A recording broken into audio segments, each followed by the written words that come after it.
Hello students. Work में sir bio के class में किया था। आप नहीं देख पाए हैं तो एक बार फिर से पार्ट में जाएं, वहां जा कर के देखें। आपको पहले से पता था तो में क्या कैसे होती है। आज एक बार फिर से हम लोगों के टॉपिक है जिसमें जंतुओं में पोषण हमें जानना है। ये भी जंतु हैं, अर्थात जितने भी परपोषी हैं उसमें पोषण की प्रक्रिया कैसी है। आप लोगों को पिछले क्लास में ही वीडियो में ही आपको बताया गया था। पर पोषण की जो प्रक्रिया है वह प्रक्रिया इस तरह से होगा। मृतजीवी पोषण है, परजीवी पोषण है और प्राणी संपोषण। मृतजीवी पोषण के अंतर्गत मैंने आपसे कहा था ऐसे जीवों का पोषण जो कि अपघटन की क्रिया करते हैं, मरे हुए जीवों से पोषण प्राप्त करते हैं। मरे हुए जीवों से प्राप्त करने वाले में आते हैं सिर्फ बैक्टीरिया और फिर फंगस। जबकि दूसरी तरफ अगर हम परजीवी पोषण की बात करते हैं तो परजीवी पोषण के अंतर्गत ऐसे जीवों के बारे में हम लोग बात करते हैं जो किसी दूसरे शरीर के अंदर या बाहर रहकर पोषण करते हैं। इसमें हमने अंदर रहने वाले जीवों के बारे में बताया। बहुत सारे जीव हैं, जैसे मलेरिया परजीवी है, फाइलेरिया परजीवी है। अभी के टाइम में हमारे एरिया में डेंगू ज्वर फैला हुआ है। वायरस हमारे शरीर के अंदर रहते हैं और ऐसी बीमारियों को उत्पन्न करते हैं। जबकि दूसरी तरफ अगर हम लोग बाह्य परजीवियों की बात करें तो जोंक है इसके अंतर्गत, या शरीर पे रहने वाले बहुत सारे छोटे छोटे जीव होते हैं जो कि हमारा ब्लड सक करते रहते हैं, ब्लड को चूसते रहते हैं। ये बाह्य परजीवी। लेकिन मूल तौर पे हम लोगों को जो जानना है उसमें हमारे पास प्राणी संपोषण। प्राणी संपोषण अर्थात एक ऐसी पोषण की प्रक्रिया जिसमें कोई भी जीव ठोस या तरल अवस्था में अपने आहार को ग्रहण करता है। इनमें क्षमता नहीं पाई जाती है कि वो गैसीय पदार्थ से अपने पोषक तत्वों को ग्रहण कर सके। तब ठोस या तरल अवस्था में भोजन को वो ग्रहण करते हैं। भोजन को ग्रहण करने के बाद ये 5 चरण की प्रक्रिया है, जिसमें सबसे पहले ने कहा प्राणी संपोषण के अंतर्गत 5 चरण में जो प्रक्रियाएं होंगी उनमें अंतर्ग्रहण होगा, फिर पाचन होगा, अवशोषण होगा, स्वांगीकरण होगा और बहिष्करण होगा। यानी डाइजेशन की प्रोसेस होगी जो कि अंतर्ग्रहण के नाम से जाना जाएगा। दूसरा डाइजेशन होगा जो पाचन के नाम से जाना जाएगा। एब्जॉर्प्शन होगा जिसमें कि अवशोषण की प्रक्रिया होगी। स्टिमुलेशन होगा, एसिमुलेशन की प्रोसेस होगी जिसमें जो है उसको स्वांगीकरण यानी अंगीकार किया जाएगा। और एजुकेशन होगा यानी शरीर से बाहर निकालने की प्रक्रिया। इनमें सबसे पहले प्रक्रिया की बात करें अगर तो कुछ जो पर पोषण करते हैं यानी जंतुओं में जो पोषण होता है उन जंतुओं में पोषण की प्रक्रिया के अंतर्गत कुछ एक कोशिकीय जीव हैं में पोषण की प्रक्रिया होती है। और जो भी एक कोशिकीय प्राणी है में जैसे अमीबा है, पैरामीशियम है, यूग्लिना है, ये सब वैसे जंतु हैं जो कि अपने पोषक पोषक पदार्थों को ग्रहण करते हैं और इन पोषक तत्वों को ग्रहण करके वह प्राणी संपोषण विधि से अपनी पोषण की प्रक्रिया को पूरा करते हैं। जैसा कि आप सभी जानते हैं अमीबा अपने उत्पाद के द्वारा भोजन को ग्रहण करता है। भोजन जो ग्रहण करता है उसे फूड वैक्यूल में यानी खाद्य रिक्तिका में भोजन को ले जाता है। यहाँ उपस्थित ऑलरेडी जो एंजाइम्स होता है वह उसका पाचन कर देता है। बचे हुए भोजन उसके जीभ तरफ में एब्जॉर्ब हो जाते हैं, अवशोषित हो जाते हैं। और फिर इन अवशोषित पदार्थों को वह अपने उपयोग के आधार पर उन्हें विभिन्न रूपों में परिवर्तन कर लेता है। और जितना भी वेस्ट मटेरियल बच गया उन्हें किनारे की तरफ लाते हुए वो हर की तरफ डाल देता है। ये प्रक्रिया अमीबा में होता है क्योंकि वह भी अंतर्ग्रहण, पाचन, अवशोषण, स्वांगीकरण और बहिष्करण प्रक्रिया के द्वारा अपना पोषण करता है। इसलिए उसके पोषण को भी हम लोग प्राणी संपोषण। लेकिन मुख्य तौर पर हमारे बुक पर जंतुओं में मनुष्य में होने वाले पोषण के बात करेंगे। जहाँ तक मनुष्य में पोषण की बात है, मनुष्य में अंतर्ग्रहण की जो प्रक्रिया है वह मुख के द्वारा होता है। यानी मनुष्य अपने भोजन को अपने मुख में ग्रहण करता है और हमारी पाचन की प्रक्रिया भी यहीं से प्रारंभ हो जाती है। मुख से लेकर के एनस तक, जो हमारे मुख से एनस तक की बात अगर हम लोग करें तो जो है हमारे मुख में जिस तरीके से यहाँ पे आप देख रहे हैं कि मुख से जो है भोजन प्रारंभ, भोजन जो है शरीर के अंदर गया और यहाँ से आया आमाशय में, आमाशय से भोजन निकल करके गई छोटी आंत में, छोटी आंत से बड़ी आंत में, और बड़ी आंत के अंतिम हिस्सा जिसको कि हम लोग एनस कहते हैं, गुदा कहते हैं, उसके द्वारा वो बाहर निकल जाता है। ये पूरी प्रक्रियाएं होती हैं। इसके अंतर्गत जो हमारा एलिमेंट्री कैनाल है, यानी जो हमारा आहार नाल है, यह आहार नाल हमारी लगभग जो है 8 से 10 लंबी होती है। ये पूरी 8 से 10 फीट लंबी।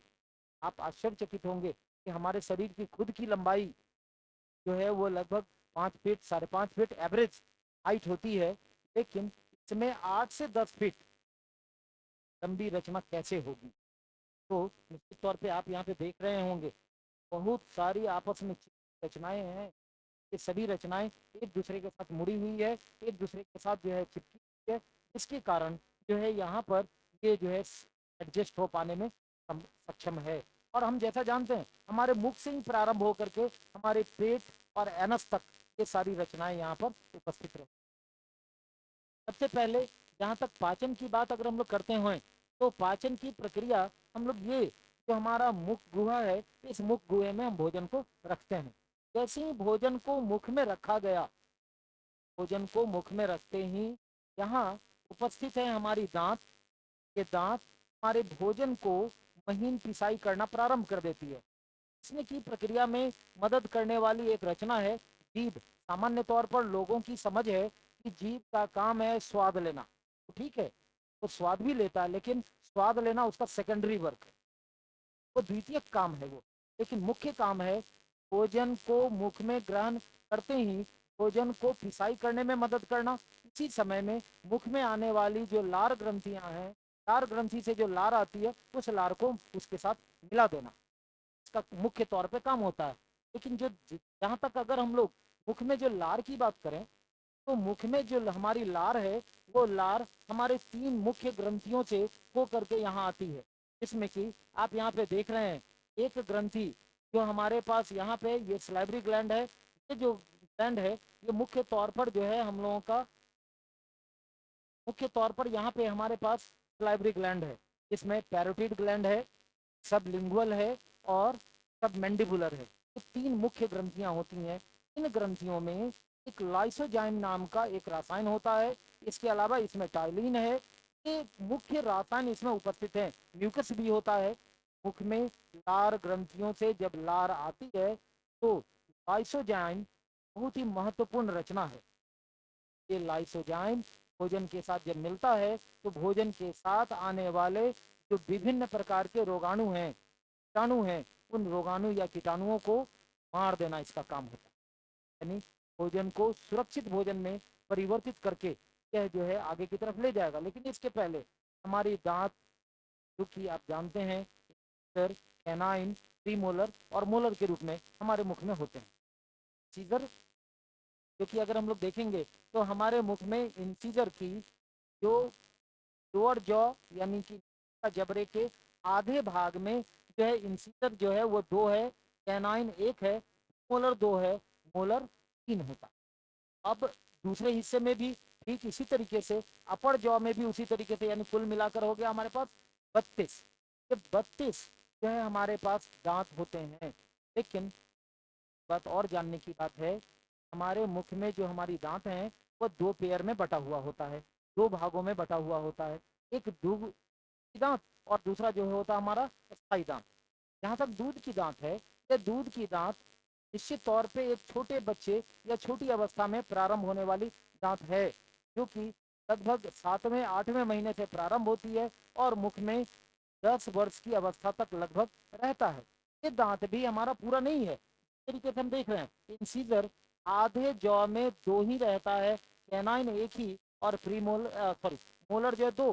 इस अवस्था में मोलर नहीं पाई जाती है। तब उस अवस्था में टोटल जो है हमारे मुख की जो दांत है वो 20, यानी हमारे बच्चे की अवस्था में दूध के दांत मैक्सिमम हमारे मुख में तक आता है। बाद में यही इसकी संख्या बढ़ती है, प्री मोलर भी इंक्लूड हो जाता है और टोटल हो जाता है 32। लेकिन ये हमने कहा स्थायी दांत की बात। स्थायी दांत अस्थायी दांत है। निश्चित तौर पे ये जो दांत होता है, सॉरी, अस्थायी दांत है। निश्चित तौर पे ये वो दांत है जो एक बार अगर टूट गया फिर हमारे मुख में दोबारा नहीं आता। खुद के दांत के साथ ये बेनिफिट था, खुद की दांत एक बार अगर टूट जाए फिर से दोबारा हमारे मुख में वापस आती, वो स्थायी दांत के रूप में होता है। लेकिन अस्थायी दांत एक बार अगर टूट जाए तो फिर वो वापस नहीं आता। अगर आवश्यकता की बात अगर हम लोग करें तो हमको अपने स्थायी दांत को बचा करके रखने की जरूरत है। समय समय पर उसकी सही ढंग से सफाई करने की जरूरत है। नियम के अनुसार कहा जाता है कि जितनी बार आप भोजन कर रहे हो उतनी बार आपको दांतों की सफाई करनी चाहिए, क्योंकि भोजन करने पर खाद्य पदार्थ की एक परत हमारे दांतों पर बन जाती है। तब उस दांत की सफाई अगर हम कर लें तो हमारी दांत सुरक्षित हो जाती है। अगर हम सफाई नहीं कर रहे हों तो दांत के ऊपर एक पीले रंग का पदार्थ जमा हो जाता है, जिसे कि हम लोग डेंटल प्लाक के नाम से जानते हैं। दांत अगर हम लोग सफाई नहीं कर रहे हों तो डेंटल प्लाक भी हमारी दांत को ज़्यादा नुकसान पहुंचाता है और तब हमारी दांत में कीड़े लग जाते हैं। और जब दांत में कीड़े लग जाएं तो जो है दांत में छिद्र बन जाता है, जिस तरीके से आप यहाँ पे देख रहे हैं। ये जो है दांतों में हमारे छिद्र बन जाते हैं, ये काली रचना हो जाती है। छिद्र बनने के कारण जिस तरीके से मान लीजिए एक पहाड़ है, उस पहाड़ में अगर छोटा सा छिद्र बन जाता है तो वो दांत, वो जो है पहाड़ खराब हो जाता है। बस उसी तरीके से ये हमारे दांत जो है हमारे शरीर के बहुत कठोर भाग होते हैं, जो कि डेंटाइन से बना हुआ होता है। इसके ऊपर जो है इनामेल की एक परत होती है। यह परत के खराब होते ही दांत बहुत कमजोर हो जाते हैं और वो उस दांत के माध्यम से कुछ खाया नहीं जा सकता। ये हमें अपनी दांत की सुरक्षा अति आवश्यक, हमको अपने दांत की सुरक्षा करनी होगी। दांत की सुरक्षा करके लोग जो है अपने मुंह को लंबे समय तक भोजन बना करने के लायक बना सकते। अब यहाँ से जब भोजन को खूब अच्छी तरीके से चबाया गया, भोजन को अच्छी तरीके से चबा लेने के बाद यहाँ से भोजन बोलस के रूप में मुख में तार के साथ सन जाने के बाद भोजन जो है बोलस का रूप प्राप्त कर लेता है। ये जो है हमारे ग्रास नली से हो करके हमारे आमाशय में जाएगा। यहाँ तक अगर हम लोग ग्रास नली की बात करें तो हमारे शरीर में जो ग्रास नली है, यहाँ भोजन का कोई भी पाचन की प्रक्रिया नहीं होती है। यहाँ भोजन बिना पाचित हुए आगे की तरफ जाती है। मुख में भोजन का आंशिक पाचन हुआ था, जहाँ पर कि कार्बोहाइड्रेट का पाचन हुआ टाइलिन के माध्यम से या स्लाइवरी एमाइलेज के माध्यम से और भोजन माल्टोज में परिवर्तित हो गया था। ये भोजन जब ग्रास नली में गया तो ग्रास नली में पेरिस्टाल्टिक मूवमेंट होता है, अर्थात क्रमानुकुंचन की प्रक्रिया होती है, इसमें फैलने और सिकुड़ने की प्रोसेस होती रहती है। कारण भोजन नीचे तक चला जाता है और जब नीचे की तरफ जाता है तो नीचे एक जो है जे जैसी रचना होती है। आप देख रहे हैं ये जो है एक जे के जैसी, उल्टी जे के जैसी रचना है, जिसको कि हम लोग स्टमक कहते हैं या फिर पेट के नाम से जानते हैं। यहाँ भोजन कार्डियक छिद्र के द्वारा, ये जो आप देख रहे हैं ये ग्रास नली है, ये ग्रास नली कार्डियक छिद्र के द्वारा इसमें प्रवेश करती है। और जब भोजन यहाँ पे प्रवेश करती है तो भोजन यहाँ से निकल करके आगे की तरफ जाएगी। लेकिन उसके पहले अगर हम लोग देखें तो जो हमारी ये रचना है, यहाँ पर 3 भागों में ये बटा हुआ होता है। जो हमारा आमाशय है वो 3 भाग में बटा हुआ होता है। पहला भाग वो भाग जहाँ पर कि भोजन प्रवेश करता है, वो कार्डियक भाग के नाम से जाना जाता है। मध्य भाग पुंडिक के नाम से जाना जाता है, जबकि लास्ट भाग जो है वो बायलोरिक भाग से जाना जाता है। इन भागों में यह भोजन लगभग 4 घंटे तक रुकी रहती है। 3 से 4 घंटे तक यहाँ भोजन रुकी रहती है। यहाँ भोजन जब 3 से 4 घंटे तक रुकती है तो यहाँ पर निकल करके आता है जठर रस। जठर रस में एक हाइड्रोक्लोरिक अम्ल है, दूसरा पेप्सिनोजेन है और तीसरा म्यूकस है। ये 3 रसायन यहाँ पर उपस्थित है। तो जठर रस आमाशय में आती है तो उसमें 3 मुख्य रसायन बताया गया। हाइड्रोक्लोरिक एसिड है या हाइड्रोक्लोरिक अम्ल है, दूसरा पेप्सिनोजेन है और तीसरा जो है म्यूकस है। जैसा हम सब जानते हैं हाइड्रोक्लोरिक अम्ल ज़्यादा विनाशक रसायन है। नुकसान पहुंचाने की क्षमता रखता है। लेकिन हाइड्रोक्लोरिक अम्ल का हमारे पेट की दीवारों पर गलत प्रभाव न पड़े, इसके प्रोटेक्शन के लिए, उसकी सुरक्षा के लिए म्यूकस होता है। अब तब हाइड्रोक्लोरिक अम्ल का क्या महत्व है, तो बताई जाती है कि हाइड्रोक्लोरिक अम्ल दो मुख्य काम को करता है। इनमें से एक मुख्य काम है कि भोजन के साथ आने वाले जो जीवाणु, विषाणु या इस तरीके से कोई भी नुकसान पहुंचाने वाला कारक है, सबसे पहले वो मार देता है।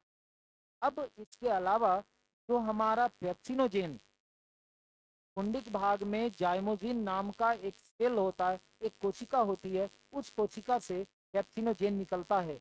ये पेप्सिनोजेन इनएक्टिव होता है, सक्रिय होता है। ये सक्रिय बनाना हाइड्रोक्लोरिक अम्ल का काम होता है। हाइड्रोक्लोरिक अम्ल उसके साथ पेप्सिनोजेन के साथ मिलता है और मिल करके उसे पेप्सिन में कन्वर्ट कर देता है। अब वह जब भोजन के साथ मिलता है तो अम्लीय अवस्था में यह भोजन पेप्सिन से अभिक्रिया कर लेता है और अभिक्रिया करके वह अलग अलग रसायनों को बनाता है। जिस तरीके से आप यहाँ देख रहे हैं, हाइड्रोक्लोरिक अम्ल, पेप्सिन और म्यूकस यहाँ निकल करके आया। जो भोजन के प्रोटीन के साथ पेप्सिन जो था वह प्रोटीन के साथ अभिक्रिया किया, जबकि जो है दूध का एक रसायन होता है जिसका नाम है केसीन, केसीन के साथ वो अभिक्रिया किया और परिवर्तित कर दिया पेप्टोन्स, प्रोटीएजेस और पैराकेसिन में। यहाँ भोजन जो है आमाशय में हाइड्रोक्लोरिक अम्ल, पेप्सिन और म्यूकस के साथ अभिक्रिया करके वह प्रोटीन केसिन पर अभिक्रिया किया, जिससे पेप्टोन्स, प्रोटीएजेस और पैराकेसिन में कन्वर्ट हो गया। यहाँ से लगभग भोजन 3 घंटे के बाद यहाँ से निकल करके आती है छोटी आंत। यहाँ तक भोजन के छोटी आंत की बात है, छोटी आंत में प्रवेश करने की बात है। लगभग ये आहार नाल का सबसे लंबा भाग है, लेकिन नाम इसका छोटा है। समझ रहे हैं कि नाम अगर छोटा है तो साइज भी छोटा होना चाहिए था, लेकिन आहार नाल का सबसे लंबा भाग है। लगभग ये जो है 6.5 से 7 फीट लंबा होता है।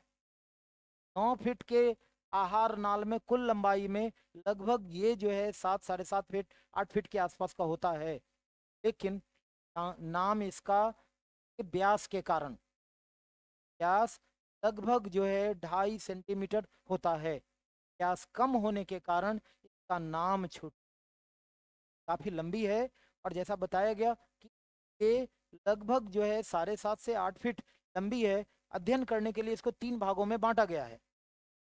ये जो 3 भागों में बांटा गया है, इस पहला भाग डियोडेनम, दूसरा जेजुनम और तीसरा इलियम के नाम से जाना जाता है। ये पहला दोनों भाग, या तो डियोडेनम जिसको ग्रहणी हम लोग कहते हैं, ग्रहणी, और दूसरा जो है मध्य आंत का हिस्सा जिसको कि हम लोग जेजुनम कहते हैं, ये बहुत छोटा सा हिस्सा है।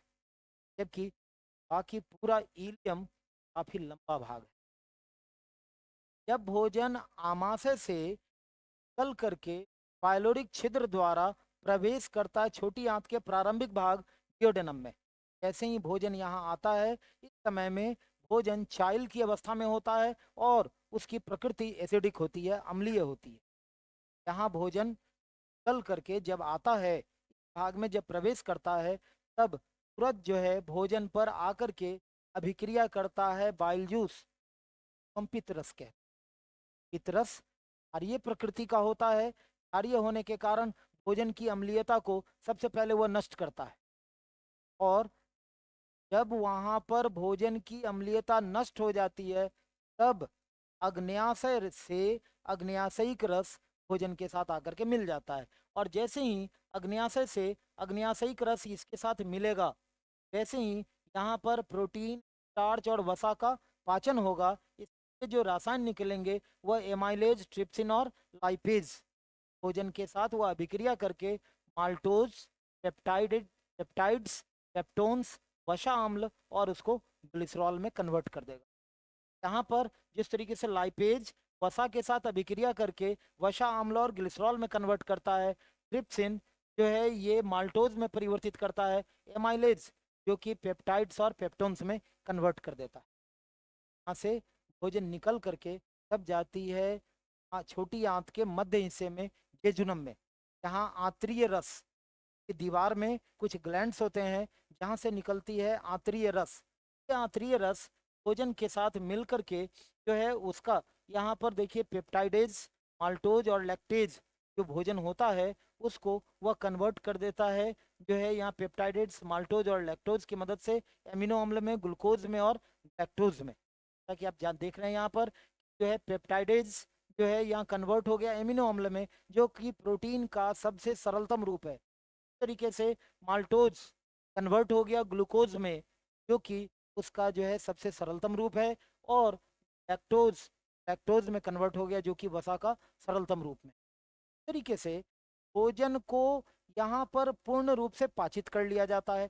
अब जब भोजन तरीके से पाचित हो जाता है तो पचा हुआ भोजन पर फिर से अगर हम लोग देखें तो पचा हुआ भोजन जब लास्ट में चाइल अवस्था में ये जब प्रवेश करता है बड़ी आंत के अंतिम हिस्से में, जिसको इलियम हम लोग कहते हैं, इलियम, जो कि बार अगर हम लोग देखें तो वो फिंगर के जैसा बड़ी बड़ी लंबी लंबी उससे रचनाएं निकली हुई होती है, जैसे कि हम लोग बिली या हिंदी में रसांकुर के नाम से, में बहुत सारे ब्लड वेसल्स होते हैं, बहुत सारी रक्त वाहिनियां होती हैं। यह रक्त वाहिनी का काम क्या है?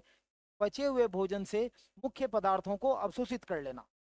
या पचे हुए भोजन से मुख्य पदार्थों को अवशोषित कर लेता है, और जब मुख्य पदार्थों को अवशोषित कर लेता है तो यहाँ पर अवशोषण की प्रक्रिया पूरी हो जाती है। जब अवशोषण की प्रक्रिया भी पूरी हो गई अवस्था में आप इन पचे हुए भोजन को फिर भेज देते हैं उन जगह पर जहाँ पर कि उनका उपयोग किया जाना है। अब इस जगह पर यानी कोशिकाओं के आसपास जो कोशिका द्रव होता है वह कोशिका द्रव उसे कोशिकाओं में प्रवेश करा देता है, और जब ग्लूकोज वहां अंदर जाती है तब कोशिका के माइटोकॉन्ड्रिया में उससे ऊर्जा निर्माण की प्रक्रिया होती है। जबकि बाहर की तरफ ही जो है एमिनो अम्ल से नए जीव द्रव का संश्लेषण हो जाता है, वसा से जो है निर्माण हो जाता है उष्मा का। ये हमारे स्वांगीकरण के अंतर्गत इस बचा हुआ अनपचा भोजन वापस से बड़ी आंत में भेजी जाती है। यहाँ पे जैसे ही हम लोग बड़ी आंत की बात कर रहे हो तो बड़ी आंत में जैसा कि आप देख रहे हैं यहाँ पे बड़ी आंत में, बड़ी आंत के साथ जहाँ पे छोटी आंत मिलती है वहाँ पे एक अंध नली होती है, एक बंद और अंध नली होती है, जिसे हम लोग वर्मीफॉर्म अपेंडिक्स कहते हैं। ये अपेंडिक्स आज हमारा वेस्टिजियल ऑर्गन है, यानी वो अंग है जिसका कि हम लोग उपयोग नहीं करते हैं। पहले जब आदि मानव की अवस्था में हम लोग थे उस समय में कच्चा भोजन खाना होता था और कच्चे भोजन को पचाने में यह एक सहायक अंग था। लेकिन आज के समय में इस अंग का हम लोग पूरा पूरा उपयोग नहीं कर पाए, जिसके कारण अब यह अवशेषी अंग बन गया। अब यह अवशेष के रूप में अभी भी हमारे शरीर के अंदर मौजूद है, जो कि आने वाले हो सकता है जो है 20 के बाद शायद वो वेस्टिजियल ऑर्गन के रूप में भी शरीर में मौजूद न हो, लेकिन अभी है, और लेकिन इसका कोई उपयोगिता नहीं है। ये कई बार अगर इसको किसी तरीके से नुकसान पहुंच जाए तो ये इसमें सूजन हो जाता है, इसमें मरी हुई कोशिकाओं का संग्रह हो जाता है। तब आवश्यकता पड़ता है कि इन्हें ऑपरेशन करा करके हटाया जाए। समय पर अगर नहीं करवाया जाए तब फिर जान को भी खतरा हो सकता है। इसलिए सावधानी पूर्वक लोग इसको ऑपरेट करा करके हटा लेते हैं, लेकिन इसका आहार नाल या भोजन के पाचन से कोई लेना देना नहीं होता। जबकि दूसरा हिस्सा जो है, अगले हिस्सा में अगर हम लोग कहें तो हमारी आहार नाल का अंतिम हिस्सा, जिसको कि हम लोग बड़ी आंत कहते हैं, लंबाई लगभग 1.5 फीट है और इसका व्यास लगभग जो है 8 सेंटीमीटर का होता है। क्योंकि हमने पहले ही कहा कि छोटी आंत व्यास कम होने के कारण छोटी आंत के नाम से जाना जाता है, ठीक उसी तरीके से बड़ी आंत लंबाई तो कम है लेकिन उसकी व्यास ज़्यादा है, 8 सेंटीमीटर लगभग है, इसलिए इसको हम लोग बड़ी आंत के नाम से जानते हैं। यहाँ भोजन का पाचन कुछ भी नहीं हो प्रकार का भोजन का पाचन यहाँ पे नहीं होता है। यहाँ पर बस केवल अनपचे भोजन को आगे की तरफ जो है हम लोग ले जाने का काम करते हैं। में जो है हम लोग देखते हैं कि इसका अंतिम हिस्सा, जिसको कि हम लोग रेक्टम कहते हैं, और और जो है सबसे नीचे का हिस्सा जहाँ छिद्र है उसको हम लोग एनस के नाम से जानते हैं। जब बड़ी आंत में भोजन प्रवेश करता है तो कई बार कुछ पिगमेंट्स वगैरह जो कि हमारे भोजन के पिगमेंट्स होते हैं, ऐसे पदार्थों को भोजन के साथ मिला दिया, अनपचे भोजन के साथ मिला दिया जाता है, जबकि जो अतिरिक्त मात्रा में जल होता है उस जल को वहाँ से एब्जॉर्ब भी कर लिया जाता है, और तब ये अनपचा भोजन रेक्टम में आकर के जमा हो जाता है, जिसे समय समय पर एनस के द्वारा बाहर निकाल। ये जैसा कि आपने देखा, एस कोर्स के आधार पर राजेश सर के द्वारा चलाया गया जो ब्रह्मास्त्र कोर्स क्रैश कोर्स है, के लिए हमने एक संक्षिप्त जानकारी आपको दी। आपने 2 वीडियो में देखा कि ये क्वेश्चन चैप्टर हमने कंप्लीट किया है। सबको अच्छा लगेगा। आप अपने व्यूज़ हमें कमेंट हो तो ज़रूर करेंगे, बताएंगे कैसा लगा।